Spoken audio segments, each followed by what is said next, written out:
Hello and welcome to another Girl by Moonlight playtest. Um, I'm your host, Andrew. My pronouns are they, them. I am designing this game, or trying to, and these people are helping me out. They will introduce themselves. Ash, do you want to start? Hi, my name is Ash. I use she, her, hers pronouns. I'm a role-playing game designer, GM, and Twitch streamer. And Kira. Hi, I'm Kira. She, her pronouns. I am a queer cyborg game designer. You can find me at Kira Nanzia on Twitter. And I just watched Paprika 2 weeks ago for the first time, so I feel really here for our amazing dreams. I love that movie so much. It's a little problematic, but that's okay. Just I love that director. His visual style is really cool. All the transitions and stuff. Yeah, the transitions were really good. Yeah, he's really brilliant with those. Luke. Hi, I'm Luke. My pronouns are they, them. I am a game designer, a podcast host, a cast member on streams in places, and a professional GM for children. And Daniel. Hi, I'm Daniel. I do design games sometimes and edit games and play games. I use he, him pronouns. And I'm being out of focus a lot today because my webcam drivers are terrible. Daniel is in an avant-garde film where the blurriness is meant to symbolize... it's metaphorical. Yeah. Okay, so I'm just going to bring us over to the Roll20 page. We've got all of our world-building shit sorted out. We pushed through some sort of design gaps that where it didn't help us so much in establishing some of these details, but we got there. Everyone has a character. Everyone has a couple of NPCs that we've added to our conspiracy map down here. And so I would love to just quickly recap who the characters are, and then we can roll into play. So do you want to just go around? We'll start with Caesar. Yeah. So Caesar uses he, him pronouns. Is probably a trans girl and hasn't worked it out yet. We're not sure, but we're pretty sure. I'm role playing, trying to look like a boy. So yeah, where's my character sheet? So yeah, Caesar is the outsider, and has and is a tragic genius and objective desire. And has promises towards Case and Heart, both of which are basically about being like a better dude. Like, I'm going to be the better man. I'm going to be a better father than your father was for you, and all of these sorts of things. And it's really, really trying real hard to be a good dude. It's not working out for him great.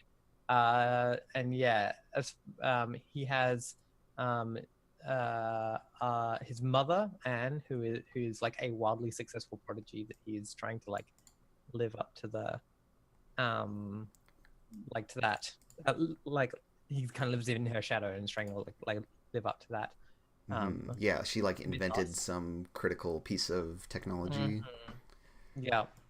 And then our little brother Seb, who looks up to me because Seb wants to like rebel against that history and wants me to be like the leader in that. But so I'm like in between, like, do I rebel? Do I like be the good son? All those sorts of things. Mm-hmm.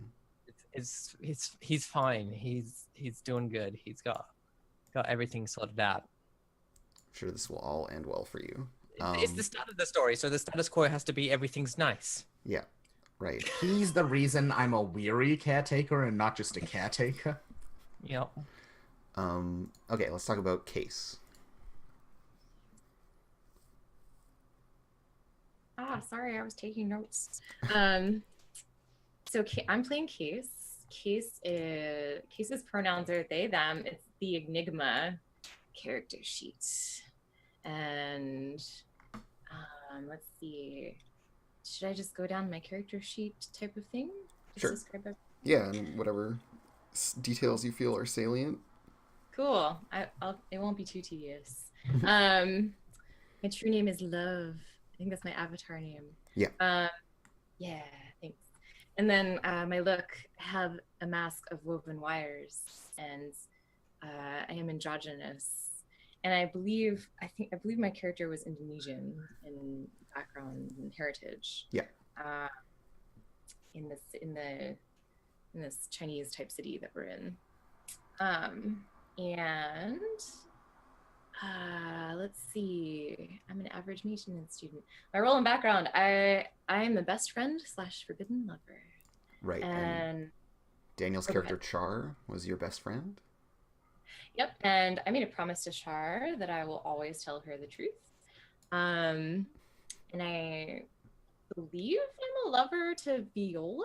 I don't know if we worked that out actually. Yeah, which is Caesar's. Say your avatar was Yeah. the Yeah. lover to Yeah. Caesar's avatar. So on your like the superhero layer, there's this love Yeah. between Mhm. your characters. Yeah, which is very confusing and not at all like slightly traumatic. It's fantastic. Yeah. It's fantastic and messy, and it's gonna be fun trying to keep all our secrets straight. Mhm. All my secrets straight anyway. And yeah, I think my friends, I think my first girlfriend was one of my NPCs, and her name was Tiff. And I also have Kyo, who is an older kid whom I admire and is my mentor, who is very cool, like way cooler than me. Yeah, they're like super fashionable. Yeah, they're very fashionable. They have really cool hair. And I'm trying, I think I want to be fashionable. I'm not sure yet. I have like this messy punk rock look. Mm. So I think that's most of Case. Cool. Let's talk about Char. Sure. Playing Char. She is her roles are, I don't know how it's phrased exactly, but she's a recovered victim and oracle of the dream. And so for Char, she was, her family were members of the conspiracy cult. So our conspiracy had the two layers, one with the kind of long existing cultish group of like Mason types. Mhm. And then there's also this more modern, infectious online presence. But her family was part of the original. Yeah, the actual like institution. And she has only recently been kind of recovered from that. Like she escaped basically in some way that hasn't been specified. And she is now living with, I think, her aunt or uncle, Mm. and has been sent to the school where she is forced to endure therapy sessions because everyone knows that everyone knows she's a cult survivor. She has that label basically. Right, and so there's this kind of stigma on you, or this Little weight bit, you yeah. carry of that. I don't think the cult is like widely known, so I don't think anyone knows any details. I mean, So Char is just that Everyone here would weird know girl details. who. who was in a cult or something, and Yeah. that's why she's so weird. Well, Her she's in- look, her fashion look is she dresses monochromatically and very institutional. Like she's like so mainstream or so like uniform that it almost becomes a look. She avoids fashion kind of as though it were, a vector of disease or something. But I think we also established that she's envious of Case, because Case has much more, it seems to have the ability to express themselves. Yeah, Whatever they're way they able to please. use fashion and not have it be like. Somehow a poison or Yeah, whatever. exactly. Yeah, like subversively fashionable. Mhm. And yeah, I realized I didn't write down any of my promises, I don't think, from last time, which is a mistake. So I believe I promised you were gonna. Case that I would never tell anyone who they really are, because we established that I know Yeah, Case's secret identity. and so you were gonna like protect Case's secrets or Yeah. their identity, basically. And I think that when I made a promise to Hart, I won't let you end up like me or something like that. I can't remember exactly what it was, but I think that Like was the Yeah. It had that kind of a vibe to Yeah. it, yeah. Great. And yeah, I mean, we can talk about our avatars at some point, but Yeah, we don't need to get into those right away because we're going to be mostly dealing with the mundane. oh yeah, my NPCs are my mother, who's still in the cult, Mm-hmm. and a sympathetic teacher at the school, who I think we decided has also escaped from the cult, perhaps Or earlier, like knew about or some it other cult, or something. she somehow has experience that makes her sympathetic to Mm-hmm. what I'm going through. Yeah, cool. And if you feel like you got names for your mom or for that teacher, let me know. Otherwise, I'll choose You can choose. names. Okay, cool. And then lastly, we've got Heart. Hello, I am Hot. I'm not actually Hot, I'm playing Hot. Oh, you Speaking of can't- avatars, Hot doesn't have one because Hot is the unlikely hero, which means that he is just like a person without all the cool magic powers yet. His role is he is a weary caretaker and a disillusioned cynic, even though he's the most hopeful and heartfelt of the playbooks. And he, I think that covers most of the important stuff. Cool. Oh yeah, I have a note here. In contrast to Char's like Oracle of the Dream thing, Heart is kind of been positioned as like the Oracle of the Real, and is kind of really dissatisfied with the real world. Right. I have promised But you're very Caesar grounded in that way. that I will do no harm. I'm just not going to hurt people, which I think is my impossible promise. And then I have promised I will keep Case safe from all harm. I think that And was your then- impossible one. I mean, on both of them are impossible promises, Andrew. Let's be upfront with ourselves here. And the prompts were like a naive one and an impossible one. Yes, I don't remember which one was which. I think Okay, they're but both excellent. They both. I think do no harm sounds the more naive, honestly. Yeah, quite Yeah. possibly. And then the and reason my- that the promise to keep Case safe from all harm is impossible is because you don't know that Case has actually Yes, I a remember. secret No, I remember masked, this now. you know, Yes, this is dream good. traveling cool person. And then Lane, my NPCs are Lane, my father, who ducked out on me Mhm. and is a jerk. And then Boone, my generous friend, who is letting me sleep on his couch. And he is like an incendiary, rebellious anarchist, dissatisfied with the status quo. Cool. It's a good friend Yep. to have. Yep, it's gonna be great. All right, I'm just gonna name some characters here. So I think Char's mother's name is gonna be Moll, like Mol, Mm-hmm. like short for Molly. And do Luce, Luce for the sympathetic teacher.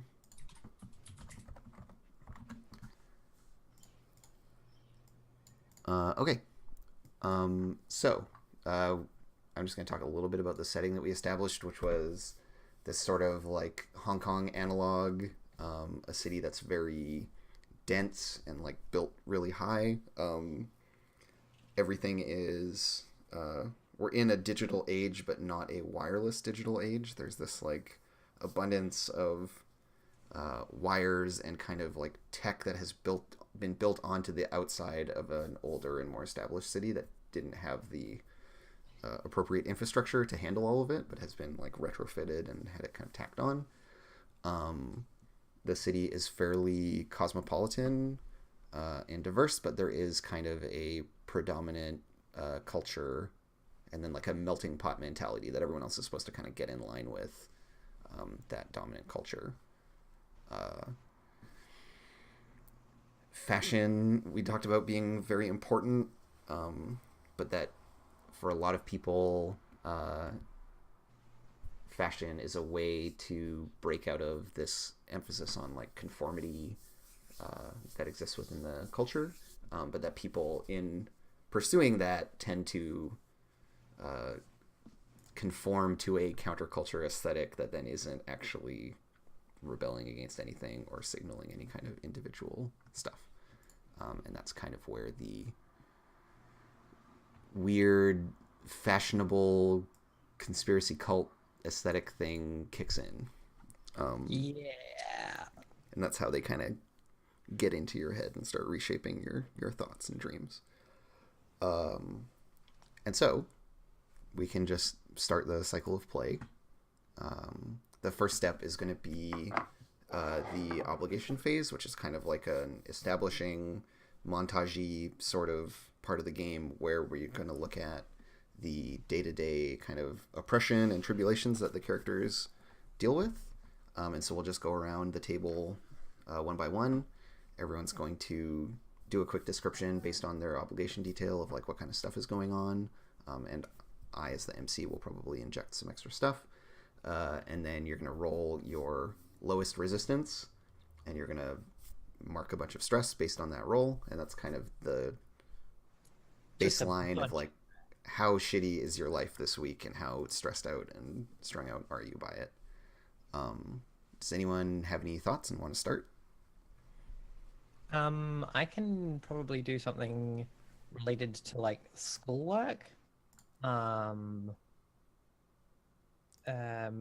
because the thing that makes your day-to-day difficult is basically your mother's legacy of being this incredibly smart person and all of the expectations that are put on you.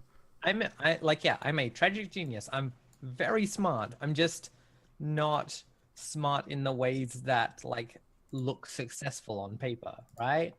And so there's this thing of like, I know that I'm clever, but like, the fact that the problem that Caesar doesn't realize he has is that like the fact that he hasn't got his like own sense of identity together like stops him from being able to like actually deliver on a bunch of stuff. So I think we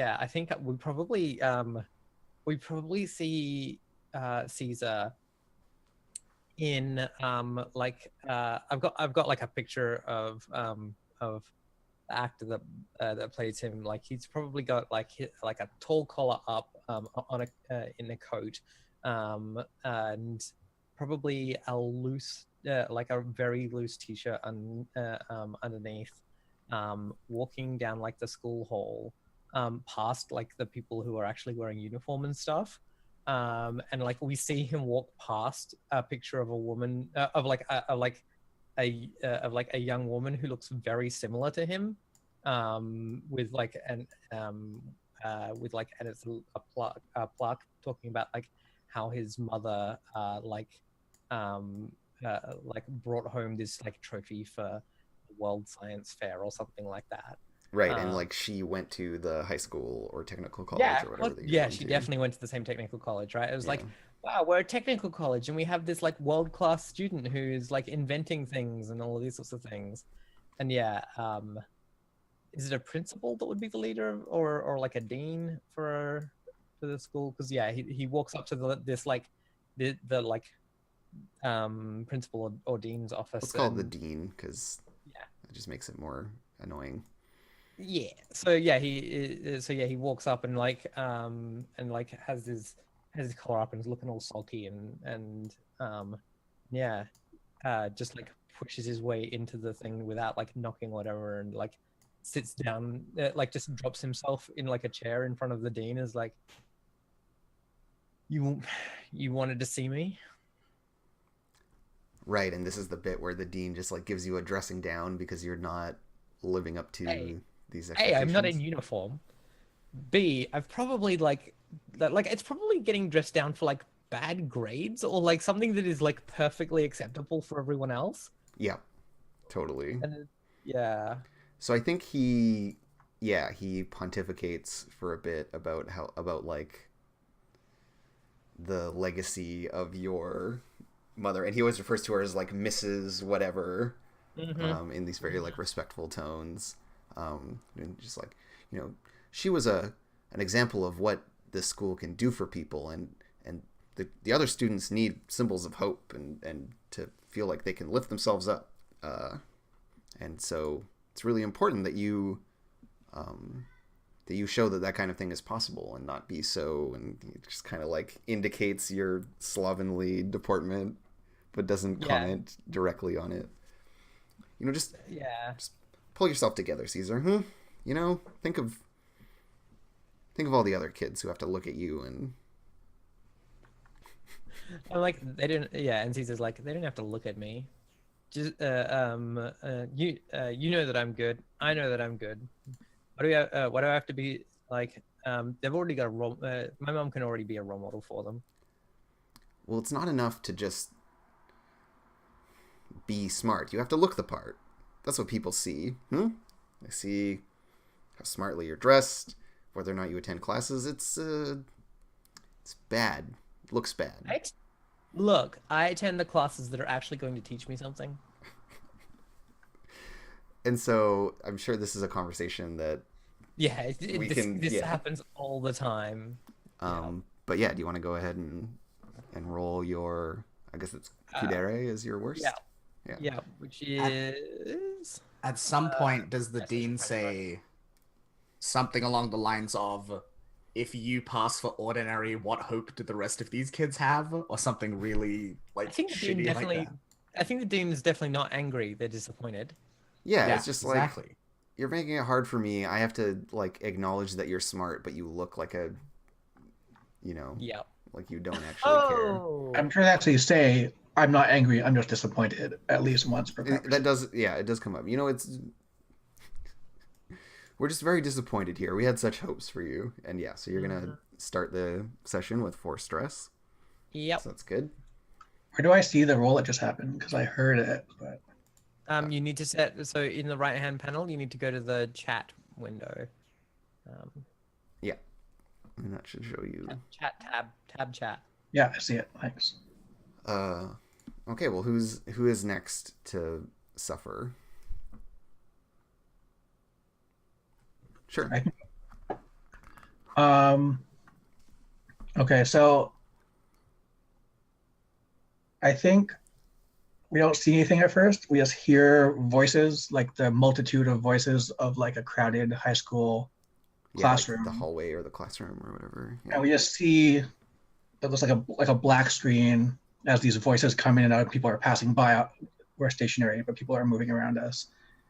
And then suddenly there's a slam as Char slams her locker shut, and we realize we've been looking into a locker that's just maybe she opens the locker. How about that? Yeah, she exactly. opens the And we get the locker. reveal of the hallway. Yeah, we see the hallway and we see her face, and she looks, as always, kind of like a little sunken into herself, a little like we get a sense that these voices are enough, like she can't stop listening to the voices as they go by, and she kind of like closes her eyes, and some of the voices, suddenly we hear things that seem maybe they're about her. You're like, oh, what's her deal? Or I heard she was this, or none of them necessarily are about her, but Yeah. Char thinks they're about her, or they could be about her. And then she reaches into her locker and she takes out a pair of headphones, like big headphones, like you're wearing, Andrew. And she just puts them on over her ears, and suddenly there's like not quiet yet, but the voices kind of recede. And then she hits play on her playing device. And what's she listening to? Like very loud choral music, maybe of some kind, like medieval choral music, or maybe like something by, well, no, that wouldn't be loud enough. Yeah, something with like if you guys know like the Thomas Tallis 40, there's a motet written for 40 voices at once, which is really great. Anyway, she's listening to something classical and vocal, and we see her face kind of like relax because she can't hear all these voices around her, and she turns around, and then we see her from the outside, and she's wearing the school uniform, and somehow it's like even more starched and even more straight and even more without mark. Everyone who's walking by has a little bit of flair or something, or but hers is just devoid of any identifying marks of any kind. She looks totally generic in a lot of ways. And we see her with her books, and she's walking through the class, and she's just walking like in silence, almost like all the voices are cleared out, and all we hear is the choral music. And she seems kind of almost oblivious to her surroundings as she makes her way through the hallway, past oppressive bodies, past classrooms, and into the counseling room, where her happens to be the school counselor, some far hallway, and she walks in, and she, still wearing her headphones, sits down in front of Yeah, School and so counselor. Luce, the counselor, Oh, is Luce the counselor? or no, that's your sympathetic teacher, not the Yeah, counselor. no, Sorry, I want. I'm Yeah, it combining. shouldn't be. So yeah, there's a different person as the counselor. We'll give them a name, maybe. Um, yeah, good old Skip. Skip is their name, and I think he's like a young man, maybe in his mid-20s, kind of indistinctly, but very like bright-eyed and like in that very heartfelt way that's kind of like uncomfortable. Like he just looks at you too intensely, and he's got his little notepad out, and he's in a chair, and he like indicates for you to sit down, and just Yeah, I says, slumped. he does I like the slumped. headphones off motion at you. And I just like stare at him like I want him to burst into flame. And he says, so tell me again about your mother. And we can like, the scene can kind of pull out from there, but it's just the same, it's like the same 3 questions that he asks you every time, and it's as if he keeps hearing your answers for the first time and records them all. And Okay, so I should roll a thing now. so you should roll your lowest resistance. Which is 1. They're all 1. Oh yeah, yours are all 1. Cool. So evenly distributed, Daniel. That's me. So roll whichever you like. So it's just 1d6, yes? Mm-hmm. So you can... Oh. I should choose one that I'm rolling? Is that important? What you can do is... Oh, I just click next to them, I see. On the character sheet, yeah, there's the button. So if you go next Okay, to well, I typed in 1d6 instead, but I got a 5. Okay, so we'll just I'm keep not that going to roll. roll that, because that seems...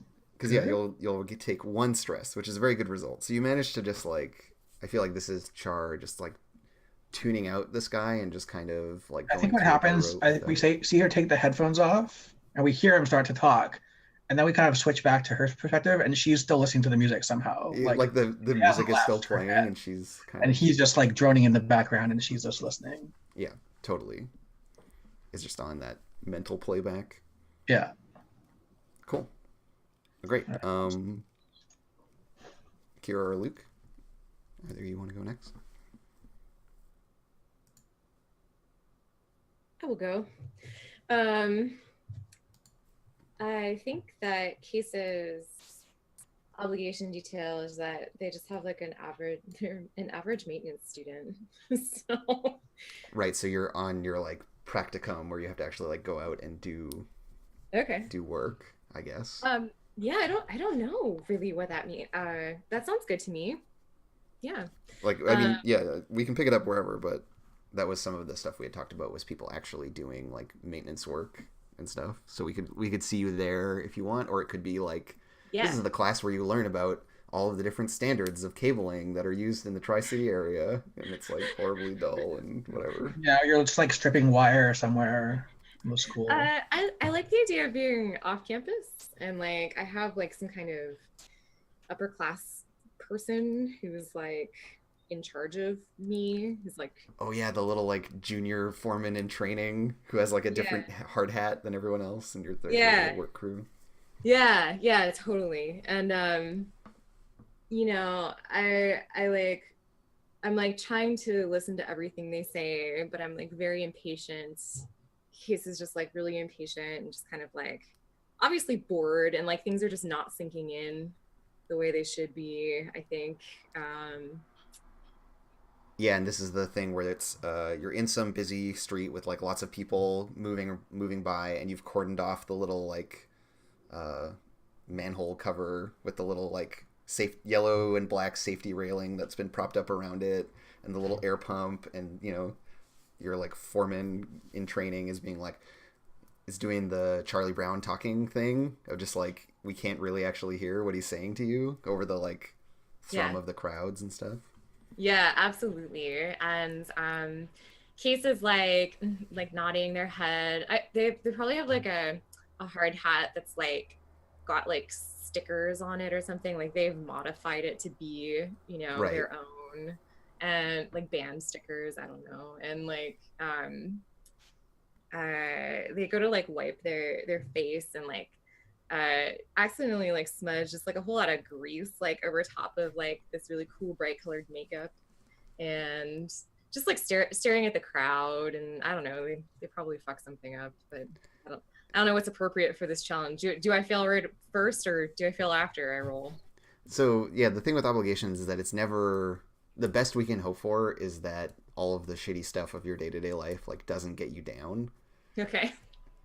But it's always going to be, you know, like kind of bad, and whether or not it's like I do the thing successfully or not, the emotional output is what really matters, right? Is that this is just this horribly dull and alienating work that you're doing that has nothing to do with the, like that moment of you like smudging grease over your makeup, I think is so perfect because it's just like this job is so ill-suited to the kind of person that you are and the kinds of ways that you want to express yourself. Absolutely. And yeah, and then I see it like in a reflection maybe of a car driving by, and I'm like, ah. So I guess I'll roll. Yeah, so it's whichever resistance is your lowest. So resistance is like Moe, Sundar, and Kuder. Yeah, exactly. The category. So cool. Okay. So in this case, it would be Moe, which is 0. So I will roll that. Am I in a risky position? I'm in a controlled position. Yeah, you can just, the position and effect won't matter. We can just kind of tap through those. So whichever you pick is fine. Gotcha. And it's just gonna roll this number. It's just a quirk of how the macro I see what's happening. Oh, okay. Yeah. So I got 2 as well. Cool. So you're gonna mark 4 stress.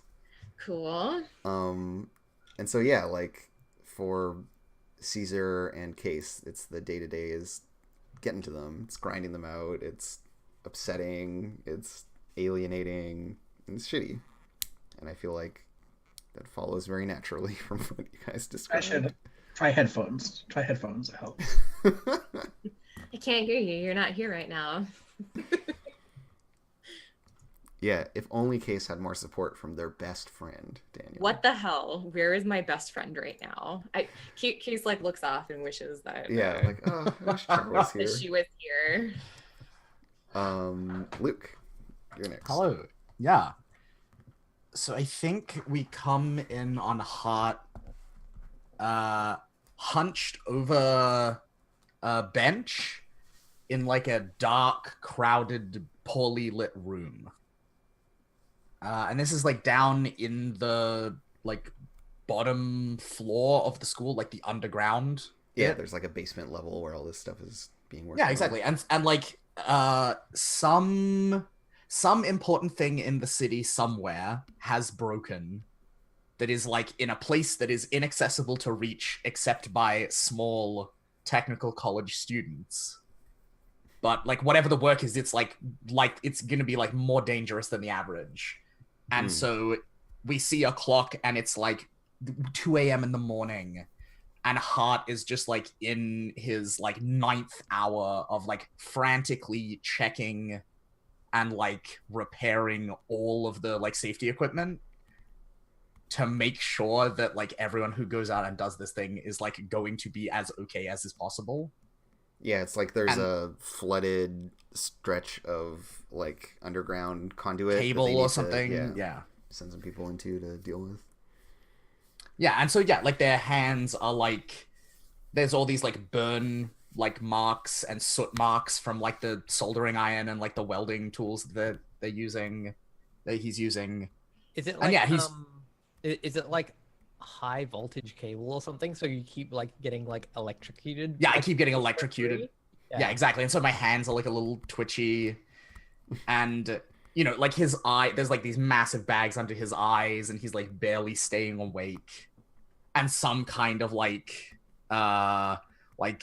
loud angry like music is playing in an attempt to like uncomfortably loud to so like, that keep you awake. Yeah, and we see him like for a moment like his eyelids flutter and he like nods off into a micro sleep and then is woken back up by some like particularly like loud and aggressive like drum beat or something, and just like kind of shakes his head like a dog like shaking off water after it's been for a swim, and like tries to get back to work and focus. And yeah, it's just life is just hard. And I think on the like tool board in front of you, there's a piece of paper tacked to it that just lists all of the people who are on the crew. and all of their like stuff that they need. So it's just the reminder of like these are the people who will like get hurt if you fuck All up. of us, right? Yeah, and it's the including the other characters. it's like and, Caesar, Char. Yeah, and like Case. I don't think their face like betrays it, but like because it's just a mask of concentration, his face, but like everything about like the way he is behaving and the like intensity with which he's working, like all of it betrays like the deep and terrible like responsibility he feels for their safety and the fear he has that he's going to fuck up. Yep. Yep. Great. So go ahead and roll Kudere. Yep, because that is my bad stat.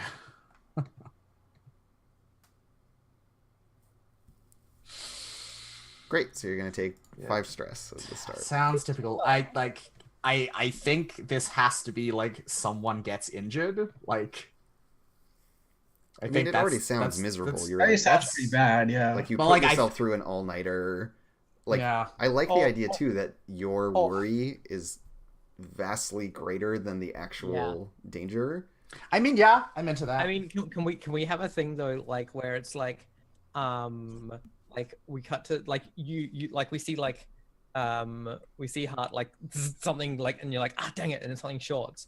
And, like then we cut to like the next day, and I'm like, Hart, were you working on the science lab systems the other night? Because like it shorted out and I lost all my work. Yeah, and Hart just like wrecked and haggard, just like looks at you and sighs. I was like, sorry. I'm like, it's fine. I could remember all of it, but it just was frustrating. Good dadding. Well, great. Daniel, did you have something to add or?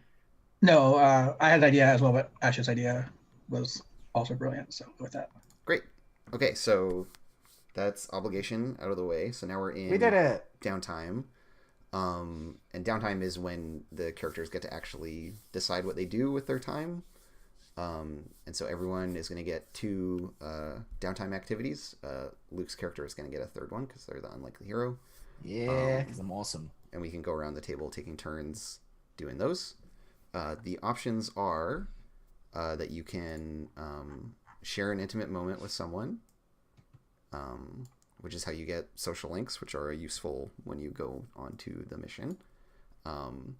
You can investigate the conspiracy, and so go like looking for clues and evidence, and basically like ask me a bunch of questions, and I will answer them and give you more information, and we'll kind of flesh out some of the details of the antagonism. And then you can work on a long-term project, which is where you just say what you want to be doing, what you want to accomplish, and I will tell you how long it will take, and then you can make progress towards that. And I feel like there's a 4th one that I'm forgetting. Help a friend recover? Oh yeah, and you can help people recover from harm, but no one has any harm yet, so that one is not as relevant on the first go. is there anything we can do to help people recover from stress, or is that just? You can So spend social links. You can spend social links to clear 2 stress Okay. later on. So that's one way. And I think that's the only way. The other way is to be better and to not roll take as better much at your of the stuff. resistance roll in the first place. It's the- But I can't do that Yeah, I for think- you. Yeah, I think the technical term there is get good. Okay. Thank you, Ash. Wow, Thank so you. it's that kind of table. Talk shit, roll crits. L2P. Shade. So There it is. So yeah, those are the 3 that will be useful. Investigation is tracked in the top right of the sheet here, and it matters because when you go on a mission, you roll an engagement roll. The engagement roll is partly informed by how far along your investigation is. If it's at 0 like it is now, you're going to roll less dice. If it matches the tier of the mission you're doing, you get to roll bonus dice. So that is good to do. So we Social get links those. are... Sorry. I'm sorry. We get those if we do the investigation action. Yeah, exactly. So that'll progress this track. Gotcha. At the end of every mission, half of the progress goes away as leads go stale and all that kind of stuff. Mm-hmm. But it's something that the crew needs to kind of continually work at. Curious if do we have a seed for our investigation or something? Like I realize we're in season 2. Yeah, so No, in theory. So I'm just curious, kind of like, should we just anyone who wants to investigate could make that up? But I'm curious if there's something that has happened or some. so the I feel like main you're the seed, right? Like I guess because maybe on this seed, yeah. yeah, you having like run away from the cult is a thing, and also we have these 8 suspects, so they're like following them or checking out their histories or looking into their details is also another lead that's kind of always present. I guess part of what I'm curious is like, what do we know so far? I guess we don't know very much. Yeah, we know that Who clearly has some knowledge, it hasn't been part of it. It's not actualized yet, whatever it might be. yeah, because like we as players don't really know anything Yeah, yet, okay. so we're in this very open space. Okay. I think that we know that these NPCs are involved in some way. I think there's been some sign, either they're like wearing some of the fashion, or we know that they're involved in the existent cult, like your mother, your character's mother, Daniel. So yeah, I think the 8 suspects are a good place to start. So yeah, investigating is good as a like first option. Getting social links by sharing an intimate moment is also great, because those are going to be useful during the mission. And presumably we're just going to be doing the Explore a Suspect's Dream mission as our first one, because that's the starting out point. So we will enter a suspect's dream, searching for clues about their involvement and the truth of their heart. So working towards picking someone that we're interested in and want to check out, I think would be a good starting point as well. But yeah, anything you want to do as a long-term project is definitely open for discussion as well. Okay. In terms of our downtime, our overall framing, I'm imagining like we have this everyday school activity, which includes some of our maintenance stuff. But I assume after the downtime, the premise is we all get assigned to the same technical mission, and from there we will launch our mission. Is that, or do we do it like late at night? Yeah, I feel like given that we're going into people's dreams, okay, like that this happens during the evenings and stuff, okay. and that your free time is consistent with people who have like a 9 to 5 Monday to Friday gig, but it's probably like 6 days a week since it's horrible. Yeah. And so yeah, all of these will be like, I feel like if we think roughly of like this week as being one like cycle, so that the downtime happens over the course of a week, and then we go from there, and that this would be like after school, before school, or in between classes, little moments that you can sneak, that kind of thing, to like frame these various pursuits. In some of the other series, I like to do like more compressed time or frame things differently, but I think for this one, the school week is a really sensible. As we start off. Yeah. I have a first downtime action, if everyone is cool with that. Sure. Yeah. Yeah, so I would like to investigate the darkness. Great. I think what that looks like is we see Hart crashed out on a sofa. Uh-huh. And it's like, I think there are enough context clues for us to be clear that it is either like the day after or the morning after. It's at some point immediately after this all-nighter. And so they're just like half conscious, dozing fitfully. And then we hear the sound of a door opening, and Boone comes into the apartment. And Boone is all head up about something or another, as Boone often is. And is like, ranting about like his dissatisfaction with the state of the world and some people who bumped into him this morning, and like some idiots he got in a fight with online, and like all this stuff. And it wakes Hart up enough that Hart is able to like participate in the conversation and be like nodding and making like affirming noises. And as the conversation goes on, right, like Hart becomes conscious enough to actually like use words and kind of like, yeah, like offer some emotional support to this friend who has had not a rough, like a frustrating day, but then like Boone is constantly frustrated by life in general. Right. This is like standard for Boone to have gone off. Yeah, this is just Boone. Boone is just dissatisfied with everything all the time. Yeah, and so I'm empathizing with my friend Boone, who is both a suspect and also like an anarchist, likely connected to a bunch of the like weird peripheral cultural movements that may be connected to the conspiracy. You're right. So Boone might kind of have accidentally been exposed to a bunch of this rhetoric. Exactly. Yeah. And so I'm like trying to sift out like what there is in what Boone is saying and like steer the conversation like very subtly towards it. But mainly I'm just listening to my friend Boone. Yeah, I mean, maybe he starts ranting about this online group he had a big debate with. Yeah, I think like the argument online is probably the most salient bit.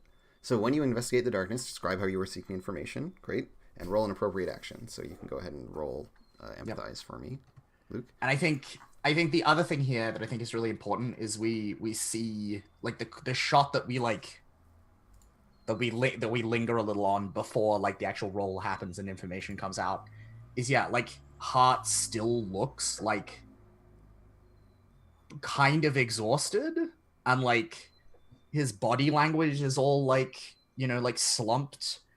But at the same time, like, he's very clearly trying to be present and, like, there for his friend and, like, help Boone deal with this frustration and, like, give Boone someone to vent to, even though, like, he is in really no fit condition to be, like, a caregiver right now. He's gonna do it anyway. Great. Am I gathering information about someone's feelings, Andrew, would you say?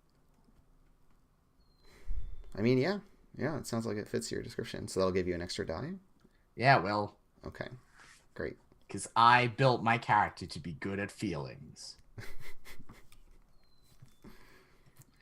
And this position and effect don't matter because we're just in because we're just in downtime. We got 1 bonus dice. All right, so you get a 6. Heck yeah! I'm good at gathering stuff. So on a 6,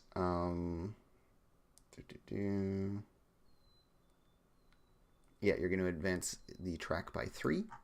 So I'll just mark 3 progress on the track. Mm-hmm. Bloop, very clumsily, but there we go. And so I need to describe something that gave you an insight and reveal some further darkness that was previously unknown to you. And then you'll get to ask me some follow-up questions from your list. So, including for free, what is your character really feeling? Because of your move. Great. So, Boone is complaining. I think the thing that stands out is this argument with a bunch of people on some. Gosh, what kind of forum is it? Some Reddit-like forum. It's probably one that's specifically about communal living.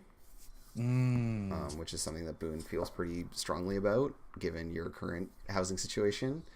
And so he describes this group of people who have set up like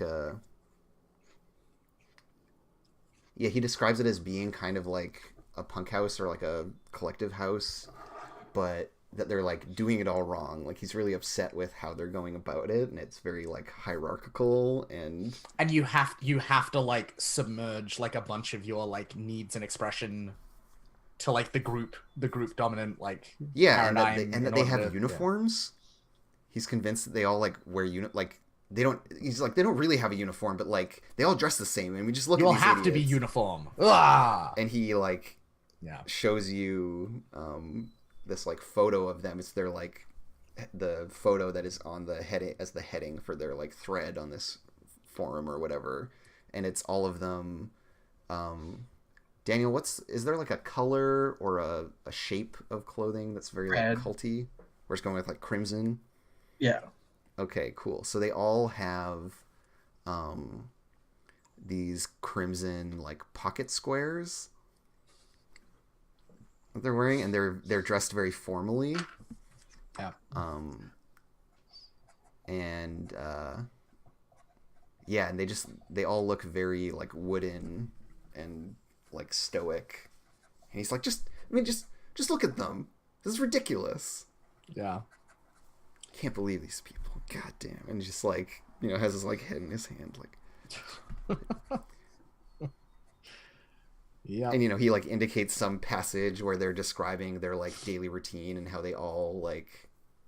And how like weirdly regimented. Yeah, everything's like super strict in the house.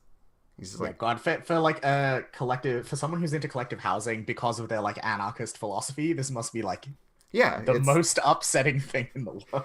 And so he is just incensed, like how he is really feeling, which you get to ask me for free, is he is just incensed that they would do it so poorly. This is like a breach of his own sense of like what this is supposed to be about. But yeah, you're welcome to ask me a couple questions from your list there. Cool. First, I will ask you a question not from my list. Are any of the people on the conspiracy map in this photo? Oh, yeah, I think Tiff is living in this collective house. Yeah, it seemed like an obvious like thing that we could do, so I just wanted to like, yeah. All right, cool. Couple questions. What am I interested in here? What hero is most dangerous? I think the thing that is dangerous about this collective housing arrangement is that all of these people necessarily are like choking down their feelings. Even in their home lives. Like they have no... It's just a pressure cooker. It's this situation where they have no way of getting out of their own emotional space because it's all bottled up. And they can't talk to their friends. They can't let loose at home. Like every bit of their life is confined into these tiny... narrow spaces. I bet you anything it's one of those places where like there are like really specific house rules for having guests over too. Oh yeah, so like they can't even like have friends over or like have intimate relationships with people who aren't already in the house. Oh, it's awful. Their dreams must be really fucked up. Well, and yeah, like that's where I'm going with this. Yep. Who here is strong or vulnerable? I think everyone there is vulnerable. That's why they're there. They have been. Yeah. This space appeals to them because they are in some way, they're like their squishy little hearts have been exposed in some way, and they feel the need to like retreat into the space. They want stability. Yeah, be stable and so it presents a really strong front, but it's got a very wounded kind of interior space. All these people.